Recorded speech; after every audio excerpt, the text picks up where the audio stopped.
Just fundamental one. This is the one that is being recirculated as the own on conservative media, which is also not true. But I do think it's something interesting to pay attention to with the reaction to your which has gone viral, which is extremely exciting because you did such a great job.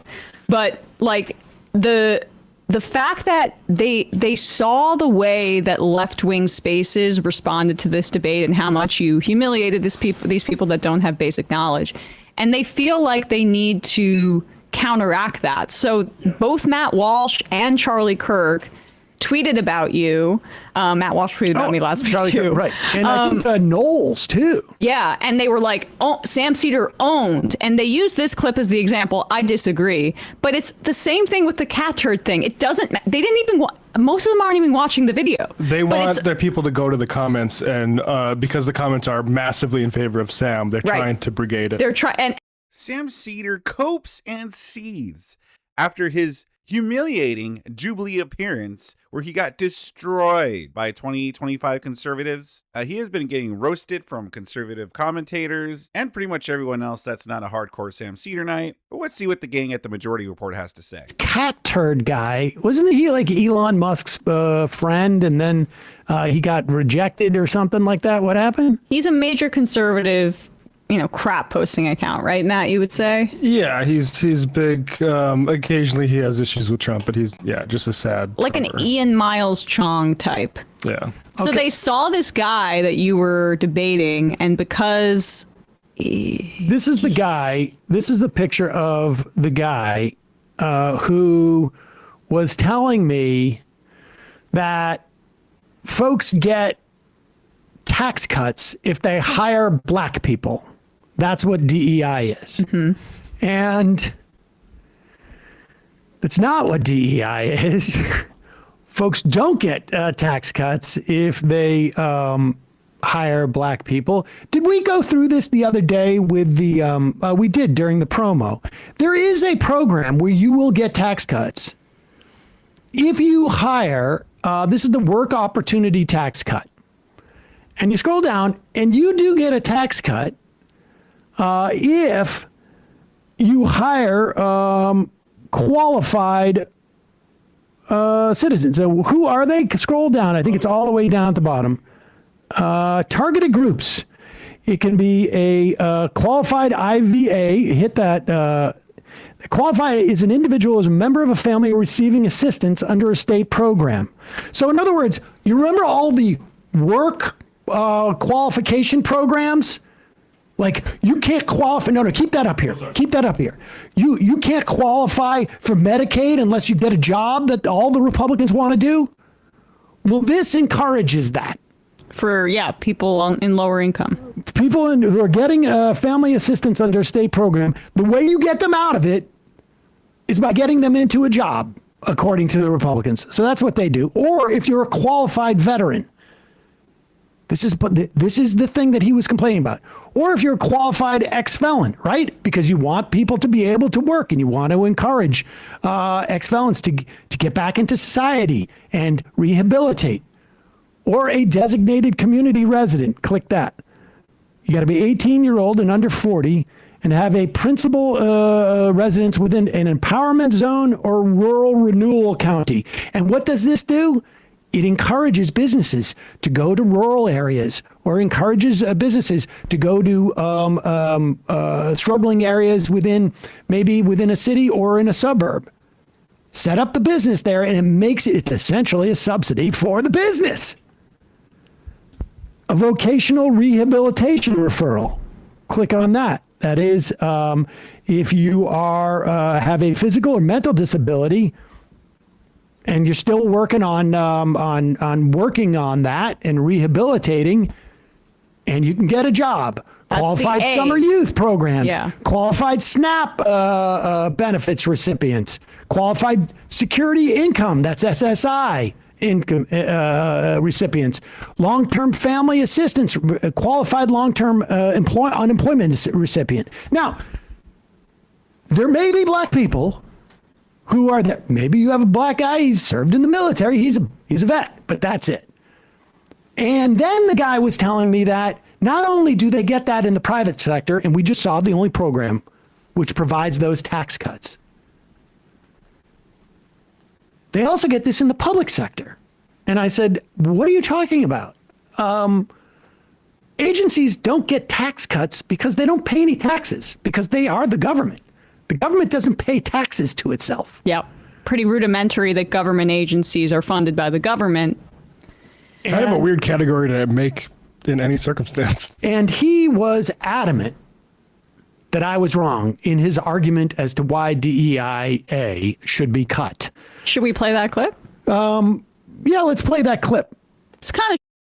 So listen, guys, I gotta tell you that I'm not gonna show the Jubilee parts in there. I'm sorry about that. Jubilee is very copyright claim happy, which is why I haven't made any videos since the Charlie Kirk one on the Jubilee 25 and whatever, 25 versus 1 series, even though all the clips from the Jubilee were the one that Matt Walsh used. So I don't know how Matt Walsh got away with it, but I can't get away with it. Yep, here it is. This was maybe the stupidest moment.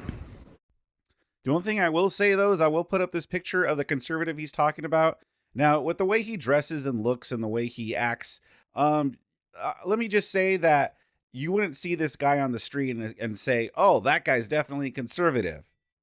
So who even knows if this dude's a real conservative or just some I don't know, actor or something like that? I don't know. I don't know how Jubilee casts these. But even if he is a conservative, I will say he wasn't a very smart one. At any time. I don't think if you are heavily medicated and your medication is preventing you from performing your duties, I also don't think that they're going to be putting you on the front lines in the military. No. Because that would be a problem for everybody. I mean, it's not like trans people are the only people who are depressed at times or taking medication. There's a trans man in the military that was profiled by the New York Times, and he said that his only gender-affirming treatment is 1 testosterone shot a week. Now, the Republicans are adamantly against testosterone shots. I mean, just ask RFK Jr., whose physical appearance in his 70s looks he's 70, right? Yeah. It looks a little different. 100%. So, I mean, they must be really against testosterone shots if that's the case. Continue on with this. Fair. This was shot in January, and within a couple of days, they had reversed it. But we also know since then, they have removed something like 40,000 images because they contained women or black people or Native Americans through like military documents and I guess websites and whatnot. It's just bizarre. But go ahead. What? So gish galloped by nonsense. Like I don't like at the end of the day, Sam. Like I couldn't even follow what he was saying. That DEI prevents people from seeing how racist people are, and it doesn't allow their discrimination to come out in the open. And understand, DEI doesn't do anything in terms of the hiring thing except it allows for putting public notice in a bunch of different communities. Low-income communities.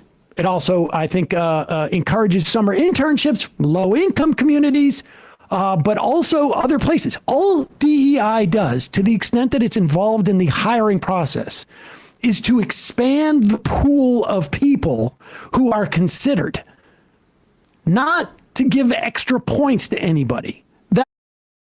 So this is absolutely false, and I think we all know that. The left always likes to do this. They love gaslighting and lying about what the things that they push or advocate for are.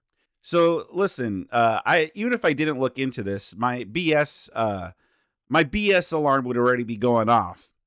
You know, because the left are the ones that are always talking about how black communities, just minorities in general, have been oppressed by the white supremacist society, about how because we've had a long history of oppression toward minorities, we now need to push minorities and also hold back white people to give the minorities a chance because it's only fair out of interest of fairness.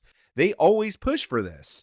And so then, I mean, it's in the name. Diversity, equity, and inclusion. These are all things that they constantly push for. It's in the name.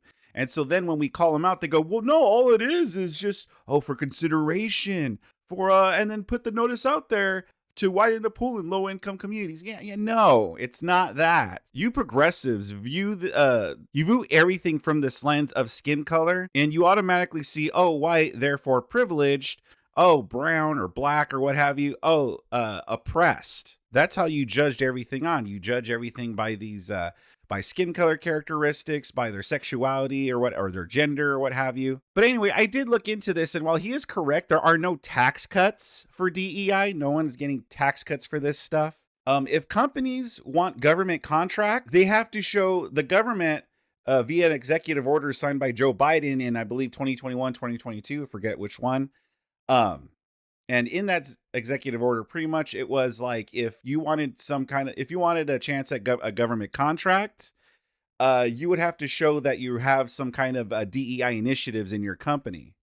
So yeah, absolutely, there was incentives there. That stuff he was talking about earlier when he was like, well, there are tax cuts, and then it was the WOTC stuff where it's like, oh, the veterans and disabled people and what have you.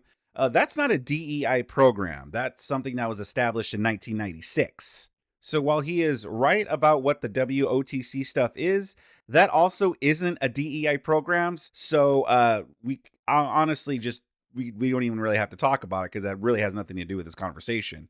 The conversation is, has there been DEI programs or incentives in the last few years to hire more minorities? And absolutely there has been, as I just listed a little while ago. The whole point. And then for those people who are already hired, to make sure that there's nothing that's happening within the workplace that is discriminatory. So and that's why it's DEIA. Make sure that things are accessible.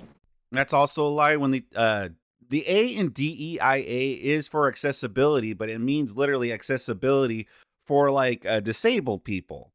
The quote unquote conservative guy does make a good point about why DEI incentives can be harmful to these minority communities that the left are trying or at least claiming to want to uplift. You know, it's actually harmful in the long term, because if you hire people just based on their skin color, well, even the ones that actually did earn their spot there, the ones that did actually work hard, that actually are able to do the job better than most people, they're always going to be seen as some kind of DEI hire.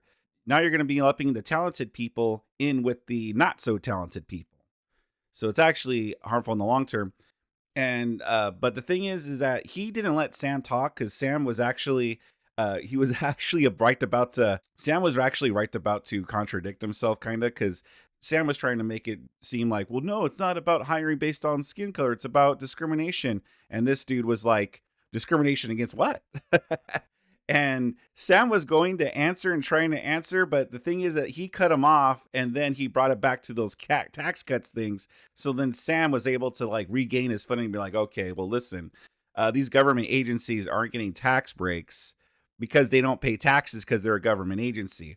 So that's where this dude failed right here. Even when he did bring up some good points, he didn't let Sam talk. He should have just given Sam the rope and allowed him to hang himself. Cascade of complete nonsense that it was sort of hard for me to catch up and like address. Like how do you have a conversation with someone who thinks government agencies? How do you have a policy conversation with somebody who thinks government agencies pay taxes? The FDA is busy doing their taxes because it's coming up now. I mean, Sam, the grass is blue. Grass is blue. The IRS. Yes, it is. You've really got to monitor when the IRS does their taxes. You've really got to monitor it because they know how to get around all of the rules. I think, I almost feel for him because I feel like he's almost putting on this smug persona it's an audition. In a way to really obscure the fact that he has no idea what he's talking about. But the thing is, he volunteered to go jump and sit in that seat. Like, I don't really, like, it's just the level of assuredness and the absolute level of wrongness. And so I was completely flummoxed at this point. Like, I didn't know how to communicate any further, but this is what I did. Must is not a buzzword. Must. It's a buzzword, apparently. It's more like legalese. It almost, like honestly, I have to say, it was a brilliant strategy because I am so confused as to like what is going on here? What? That's a very nice buzzword there. Why are you hiding behind words that connect other words here? I don't know if there's any more to play there. I guess, I mean, people can watch this. People whole can thing. watch it. But the funny part about this is on Twitter, somebody saw some clip of it. This guy, Carly Bonet. He said yeesh. So it's clearly, I think it's about like how much you embarrass this person. And they say yeesh, but it's not specific about who is who and who's the liberal. I don't know who anything about Carly Bonet. I suspect that they must be a conservative because blue check, flag, and cat turd must follow them, right? Right. And so he sees this and just assumes that this guy is the liberal and writes, cat turd does, liberals are so dumb. And then people in the comments just start jumping on that bandwagon without looking at it. Tisha Ramirez says that look you get when you know you have to debate a brainless, witless, social justice warrior clown whose IQ is mid-50s. Okay, and They're making you into a conservative meme. Picture, and they take a picture of me and say like, they think I'm the conservative in this. They have not. It's fascinating. The person responds, he's the progressive, actually. The guy who you're calling a clown, the clown is the conservative. Whoops. And then this person responds, really? He sounded like the adult in the room, LOL. Perhaps it could be a good opportunity for you to think about that a little bit more. Maybe you want to think about it a little bit more when you saw this clip, how Sam spoke authoritatively about things that he knows about, and this guy spewed a bunch of BS, and it's pretty obvious to anybody, right? I just don't understand. Well, no, just Sam got lucky and debated against someone that was just dumber than he is. Did people not listen to the thing or No. or what? They looked at you without the audio playing and said, look at that man. Look at that man who is a cis older white man. Look at this younger person who With I a don't fancy know. haircut. I don't know what his sexuality is, but Bigotry does not exist. Yes. Guys. Yeah. Okay? It's all based on merit. and so they just saw the identities of the people in the video and said, and also saw that you succeeded in beating up on that person rhetorically, and they thought it was you. So pretty incredible. Yeah, I would say it was mostly the intelligence level. I mean, yes, the looks did have to do with it, but it wasn't because, oh, he was a minority or something, because there's another dark-skinned guy that absolutely schools Sam coming up. And so, no, it's not about the skin color or anything like that. It was just, he dressed like a non-conservative, the hairstyle, everything, just everything about that dude screamed not a conservative. Just like I said, you would expect that guy to be walking out of California with his latte and kombucha or whatever and going about his day. So that happened. Let's do we have the other one where the religious fundamental one. This is the one that is being recirculated as the own on conservative media, which is also not true. But I do think it's something interesting to pay attention to with the reaction to which has gone viral, which is extremely exciting because you did such a great job. But like the fact that they saw the way that left-wing spaces responded to this debate and how much you humiliated these people that don't have basic knowledge, and they feel like they need to counteract that. So both Matt Walsh and Charlie Kirk tweeted about you. Matt Walsh tweeted about me last week too. Right. And I think Knowles too. Yeah. And they were like, oh, Sam Seder owned. And they used this clip as the example. I disagree. But it's the same thing with the cat turd thing. It doesn't, they didn't even, most of them aren't even watching the video. They want their people to go to the comments and because the comments are massively in favor of Sam, they're trying to brigade it. They're trying. Look at Sam's face right there. Duh. Anyway, so according to Emma Vigland, if you think Sam got owned in it, well, it must be because you actually didn't watch the clip. No, I think the problem is that we did watch the clip. And yes, he completely got owned here. Which is why I think you have to spend the next, 40-something minutes, 30-something minutes coping over this clip. happened with me with Tim Pool too, where the post-millennial and Elon Musk got on board when, I thought I did a pretty good job in that debate. And then you, 12 hours later, have all the conservative accounts at the same time saying Emma owned or now Sam owned, because they always think that they are so terrified of not being cool or being sidelined in the culture. So they flood the zone with a bunch of propaganda as a way to combat it. It's COPE. Well, there's not a cope around this, but I will say that I don't think I handled this guy as well as I could have. Now, with that said, the prompt was, unless you are a billionaire or a xenophobic nationalist or a religious fundamentalist, voting for Trump was a mistake. And I wanted to phrase it like that because I wanted to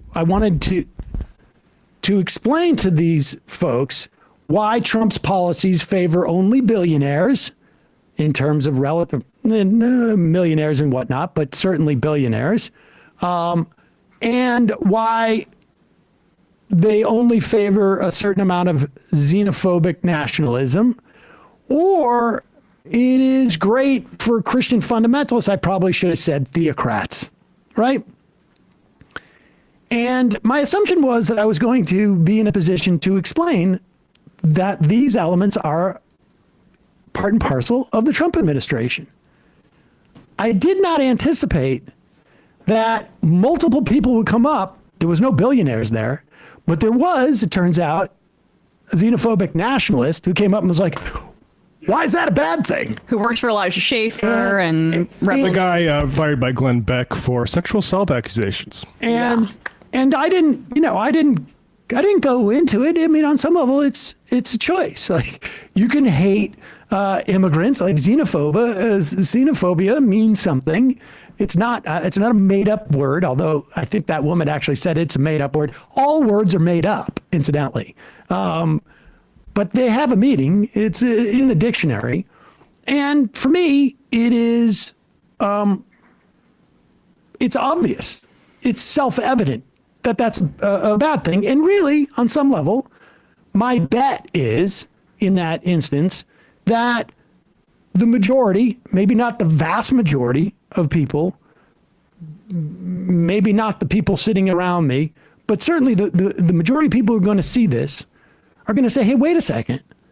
I'm not a xenophobic nationalist. Yeah. Like, we're seeing this already with immigrants who are like, well, I thought they were only going to take the criminals. And so that was my theory there. It was also my theory with approaching the question of theocrats.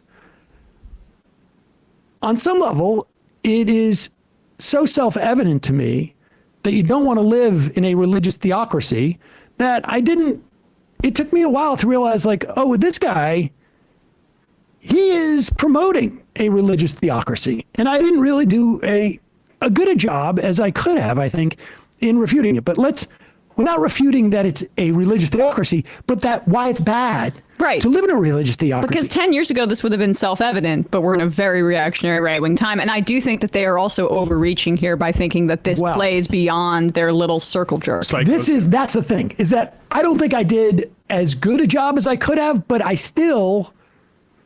You're being I didn't have to, because that guy made the case for me. Yeah. But here is this exchange. So listen, right here, dark-skinned gentleman, probably Hispanic or something like that. So yeah, no, it's not just about skin color, as I talked about earlier. So anyway, it just sounds like more coping and seething from Sam. Pretty much like I brought up in my Matt Walsh video where Matt Walsh is talking about this. Sam Seder has all of these questions were so wild. Like, so loaded debate topics, like debate prompts, like right here, like he mentioned, if you aren't a billionaire, a xenophobic nationalist, or a Christian nationalist, voting for Trump was a mistake. And it's like, how loaded is this question? Like, what? And then even at the first debate topic that was debated, the first person that debated against him even said the same thing. Like, I don't know if, listen, I don't agree with the framing of this question. And it's like, yeah, you look at the conservative ones, they're just normal stuff. Like, it's just trans women shouldn't be in women's sports. Okay. And if you disagree with that, you could argue. But if you agree with that, you could argue. But this one, it's like, how are you supposed to argue with that? Like, it's so loaded. They couldn't have known this, I don't think. That guy could be a Tim Pool fan. It's possible. But this, of course, was the whole gotcha that Tim Pool had. And what I should have said in this moment is, I'm like Thanos. But you did laugh because I did laugh. No, it totally occurred to me that this was like about Tim Pool, but nobody else was going to get that. But here's the thing. Here's what he's saying to me. And I don't think I really understood what he was getting at until much later in this conversation. But what he's getting at is he's arguing that his version of religious fundamentalism is the most sound version of how you should have, provides for him the most sound vision of how life should be and how people should be organized. And he's trying to make the point when he says, like, you have no morality, it's just preference. Ultimately, it is a preference. I mean, one's vision of the world is a preference. I like my vision, he likes his vision. His argument is that his vision is better than mine because it has a foundation in a moral code developed by God. And that mine is just flimsy because it's not developed by God or whatever version of God that I have. Just continue. Just keep that in mind. That's what he's trying to get at. But let him speak, because it takes me a while to sort of like realize, oh, this is, okay, I see what you're saying.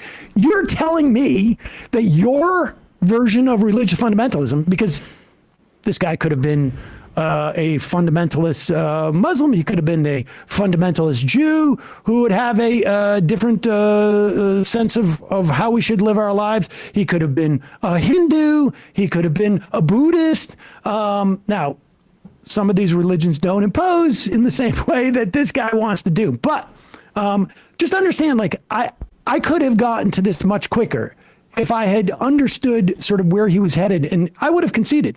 Yes, it's a preference. We have different civil society under a set of morals. Now he wants them to be his morals. And from my perspective, you organize civil society under a sense of justice. And on some level, egalitarianism. And that's where we start to have this difference. But he wants me to live in his frame, and I'm not quite fully understanding what he's trying to argue here. But yes, it is a set of preferences, and now he moves on to try and say his preferences are better. And he's trying to give me these hypotheticals as to, what is the basis of you being against, everybody arguing that trans people should not exist? Can I say this is fundamentally anti-American? You don't need a God to believe your morality has any kind of foundation. But you know what doesn't have a foundation in this country is theocracy. All the founding fathers were theists. I think that's self-evidently true. They had the opportunity to set it up as a theocracy, and they didn't do it. No, we have separation of church and state. They wrote against it. In fact, they were rejecting a king. And in societies that have a king, they are the number 2 person in the universe with power. Number 1 is God, who delegates to the king, who then delegates out. Understand that, like, feudalism and monarchy, those are all religious constructs. And they are all religious constructs. And so fundamentally, theocracy is contrary to American life. But that's not the argument that he wants to make. He's trying to make an argument that religious fundamentalism, his version, incidentally, religious Christianity, and not just religious Christianity, but fundamental Christianity as he understands it, is the best system on its merits. And I don't fully realize he's trying to make this argument yet. All right, but continue. Essentialist, right? If you take leftist views here and you don't follow God's prescripts, again, as he understands it, then we have low birth rates. Yep. Okay. As a utilitarian, this guy should know, like, well, all right, maybe in theory, but that's not a danger. The reason why we have low birth rates is not because of gay marriage. In fact, as gay marriage has progressed, we've seen higher birth rates amongst those people. I mean, he just made that case about surrogacy. Exactly. I'll just say So with gay marriages, we've seen higher birth rates with those people. Yeah. I don't know if Sam Seder knows how procreating works, but no, 2 men cannot have a baby, and 2 women can't make a baby. Only a man and a woman can make a baby. Now, she brought up with surrogacy. Oh yeah, where a lot of the test tube babies get discarded or just frozen forever and indefinitely. Oh, is that the same thing? But he says gay marriage isn't the reason for low birth rates. I mean, it's not the sole reason. It's not the only reason, but no one made that argument. No one's saying that gay marriage is the only reason why there's low birth rates. But it's definitely not helping. They don't believe in serving a higher power. They only believe in serving themselves. They are their own higher power, and it's whatever makes them happy. So if gay marriage makes them happy right now, then they're going to go with it. In 50 years, if marriage between brother and sister makes them happy, then they're going to go with that. If in another 50 years, marriage is between a man and a tree, if that makes them happy, then they're going to go with that, because they have no strong ethics or foundations for their beliefs. his birth rate, if we're going by religions, is Muslims. So maybe they have a secret. Okay. They don't like I mean, that part. honestly, that's the thing. Is he switches to a utilitarian perspective because he wants to argue that his Christian fundamentalism is the best way to organize society. And it's a theocracy. And you can say reject theocracy based upon it not being American in that sense. But ultimately, it is a preference. He's decided to organize society around stuff that he has interpreted, or he's been told how to interpret, in a book that was written a long time ago. Religion certainly, I was raised Jewish. Religion certainly informs parts of my worldview, without a doubt.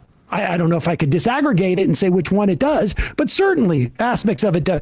My Jewish schooling definitely does. You know, I happen to have been exposed to the Holocaust more than your average person who's not Jewish as a kid. That informed my thinking. There are a lot of things that inform my thinking. It is not, and I don't even have to make the argument that I think it's better if you're not constrained by a book written by somebody who was aspiring to power 2,000 years ago or 3,000 years ago or 5,000 years ago.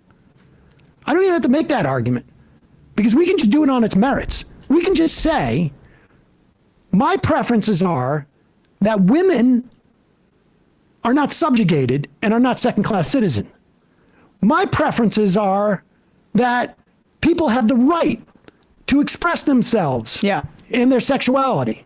My preferences are that people are treated the same regardless of whether they're gay or straight in terms of marriage. My preferences are that if you are a member of civil society, you follow those laws. So if abortion is legal, if contraception is legal, you don't get an out if you want to be a pharmacist and not provide that.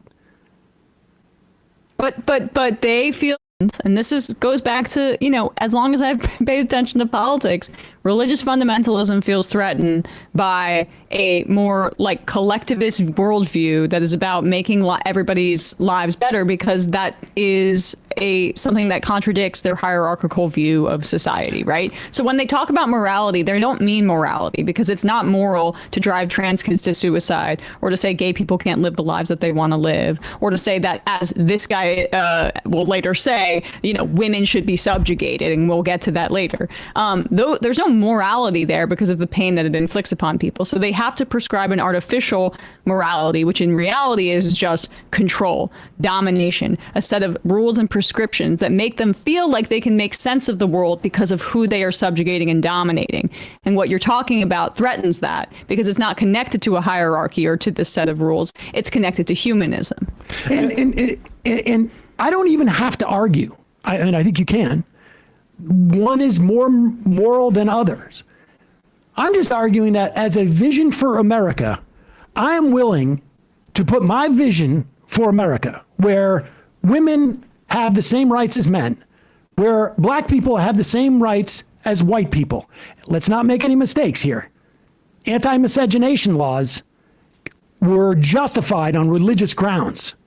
When the religious right started to get active in politics in this country, it was because they were not getting tax cuts, or they were not getting tax. They were subjects to tax if they didn't follow U.S. civil rights. And so things like Bob Jones University. That's when they started getting in there and talking about abortion. Wasn't exclusively the reason, but that was a big problem for them. Slavery also justified on religious grounds. Not just slavery. The taking of native property in this country, or native land, and killing them was based upon a papal edict. Mm-hmm. Religion has allowed for domination throughout. And, people argue whether it's moral or not moral. I would suggest it is, but I don't even need to argue that. Yeah, but under your secular humanism type of deal, your guys' atheists worldview, who says slavery is wrong, though? You guys have no other than just, well, I feel like it's wrong. And yes, you could make the arguments like, well, no, because you're taking away people's bodily autonomy and, it's causing harm to the slaves and what have you. Yeah, okay. But there's things that you promote that also cause harm and also takes away bodily autonomy. What about Luigi Mangione, who caused harm to a family and a CEO by unaliving that CEO? Now, and their family was without a father. Well, now you guys, you think that's okay. Under your morality, your my preference morality, murder is wrong unless it's an unborn baby or unless it's an evil billionaire insurance company CEO. And Christian morality, thou shalt not kill. I mean, it's straight across the board. Just argue, what is a vision of this country? Keep playing with this, dude. Do you have a problem with gay people being married? It's not that I have a problem. I just don't see a justification for why they ought to be gay outside of it just feels good. Can you give me another justification for it? Well, I think maybe that's the way they were born. Okay, what about pedophiles? Are they born that way? They may be, yeah. Okay, so should we let a pedophile off the hook since they were born that way? No, I think we as a society is should implement duties to prevent them from acting on that innate urge, correct? Well, I think between consenting adults. So now he's saying, his argument is, and he wants to create this as this some type of logic problem, right? Pedophiles are acting on their urges. Gay people are acting on their innate urges. Therefore, they're the same. The implications of these two things in his mind are the same. And if we can tell pedophiles, hey, don't victimize children who can't consent, subsume that urge, then we could say that's a gay people. And so now he's saying it's about consent, right? So that's what I say. I say it's about consent. And here is his argument after that. And his whole point is like, you, Sam, have no, you just look at it case by case and assess right. what is right and what is wrong. And he can't do that. He has a set of rigid laws that are prescribed to him by somebody in the sky, via, his pastor, whomever it is that has told him. Saying, don't be gay. And don't be gay. Good impression. Even if you think it feels good. But the funny thing is that it goes from morals and some type of logical consistency to then consequentialism, right? Because you could say the same thing about heterosexuals, right? Like it's an urge. Why can't we curb that? Why can't we say one child per household? You cannot, or why can't we say you can only fornicate for children? It's an urge. You can subsume it. Well, he would say, it is the outcomes of that. We need more children. We don't want low birth rates. Okay, you can only have sex if it's to consummate, to actually have a child. And this is where they would go, because that's why they say we can control contraception. But he's conflating pedophilia and homosexuality. I just want to make this clear. Even though there is not a victim in the case of consensual homosexual relationships. Watch where he goes with his consent stuff. Okay. Okay, so you're okay with the 45-year-old dad with the 19-year-old daughter as well? Incest. No. If they consent, you're okay with that? No, I think society has also determined that it's not beneficial. Right, there's duties and obligations that we have, so religion provides those duties. Life isn't about freedom and exercising what you want. I mean, so first off, in his world, life is not about freedom and exercising what you want. Now, he keeps switching between the consequentialism of you can't have gay marriage because it doesn't produce babies, and then he goes back to it's just these rigid laws. Life is not about what you want. It is about laws that have been set down literally from stone, from God. And it's not about consent. It's about society making choices here. But this is why, based upon what he's saying, the next step in saying you cannot have contraception is where they lead to. Because again, it's not about having fun. It's not about choices. And just like we tell pedophiles to curb their urges, we can tell gay people to curb their urges, and then we can tell straight people, curb your urges. Sex is only to procreate, and that's their standing. Well, not straight people. Half of straight people. Well, they would, listen, guys can do that on the side, but as long as it doesn't, interfere with their thing. I mean, that's why they will shut down abortion. And so I could have done this much quicker by saying, yes, you have a preference, I have a preference. Let's articulate those preferences of what society should be. How do you vision? And here is one of the elements that this guy, apparently he has this on his avatar. Put this picture up. This guy, one of his visions is not just subjugation of man and women. Here he is. We should go back to him because I think he does say that actually. But here it is. He's holding up a sign, women should not vote. And he doesn't mean they should make the choice to not vote. He means they should not be voting. Right, because what is also religiously decreed is that, in terms of Christian fundamentalism, is that a woman is under the auspices of her husband, and that women came from the rib of man, and they are thus inferior, and they're to be dominated. That's what this is about. Watch, I concede. One is my preference, one is your preference. Let's just lay them out and see what the American public wants. Because it's quite possible we could be going back into the dark ages where women are the property of men. Oh man, they should have called in Matt Binder right there to say his patented, when we treated women like chattel, the property of men. Now understand, this isn't just bad for women. It's bad for men. Of course. Of course it is. Of course, men are also victims of patriarchy. But like when he says it just makes you feel good, that's the rule that we abide by. Sam did not say that. Sam said that he is guided by, I'm paraphrasing, but a humanist vision of reducing the suffering in the population for everybody where he can. That is not what he said.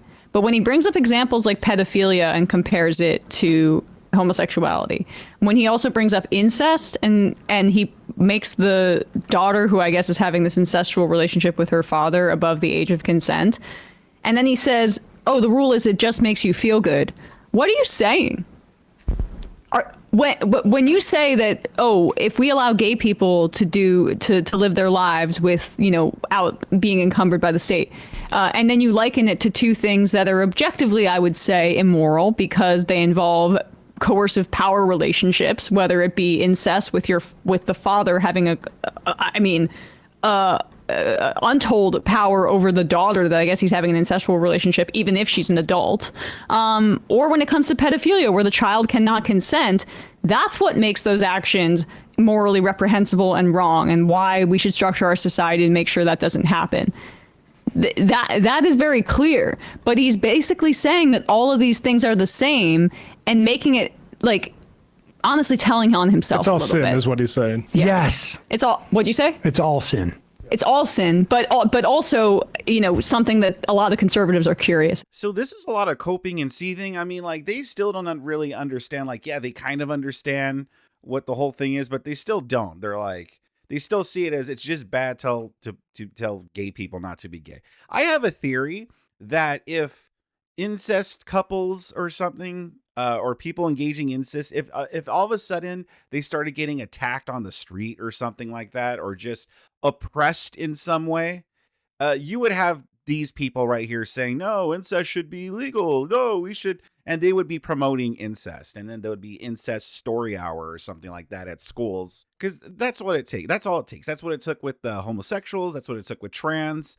Just say that these group of people are oppressed and they will fight for it. So in 50 years or so, if people engaging in sibling love or family love start getting attacked or oppressed in some way, you're going to have these people fighting for family love to be more accepted and more included in society, more inclusive. The thing is that what they can't grasp is that you could be against both. So I could be against attacking, let's say, physically attacking or harming an incest family. Like, I could be against that. I could be against violence against them. But I could also then not want to go ahead and be like promoting it in schools, promoting it in television, a cultural propaganda campaign to make it more accepted. Like, you could be against both people. Anyway, there's 9 minutes left in the video. I'm going to link it in the description below if you want to watch the rest of it. I'm tapping out. This is too much coping for me. Absolutely too much. Coping and Seething by Sam Seder and Emma Vigeland in The Majority Report. But what did you guys think about this? Sound off in the comment section below. Smash that like button if you liked this video, and if you really liked it, consider subscribing to my channel. I put up 2 videos a day, and you'll be helping me out a lot. I got more content for you on the screen to click away and binge on, so go ahead and do that.